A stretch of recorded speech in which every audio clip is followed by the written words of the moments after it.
Good morning sir, update lang kami sa Honda Civic RS mo. Okay, so na full tear down na po ito. Okay, diagnosis natin. Okay, so simula dito sa oil pan. So kung mapapansin nyo, ayun o. Yan, okay. So indication po yan ng sunog na clutches. Okay, saan yung sunog na clutches? Ito yung input shaft. Yan. Ito yung naka-connect sa torque converter natin. So kung papasin mo, sa input shaft pa lang, meron tayong set ng clutches. Ayan. So kitin naman ito ha. So ito ay clutch dapat yan. Ganito. So naubos na. Ayan. Okay.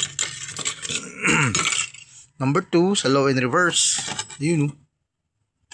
Diba? Indication po yan na overheated. So, sunog din yung low and reverse. Okay, ano nangyari?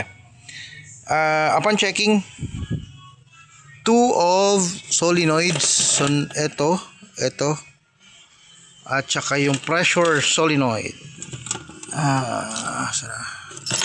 Ito, yung pinakamalaki is naka-stuck. So, stuck up yun.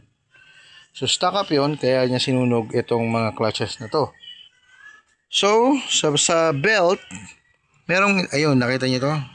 Ayan. So, makukuha pa naman to sa resurface. So, i-recondition natin yun sa belt mo, sa belt side. Pero usually, ang kailangan natin sa unit mo is rebuilding kit, filter, 2 piraso ng solenoids, then gasket set. Tapos, CVT. So, yun po yung kailangan natin sa RS mo.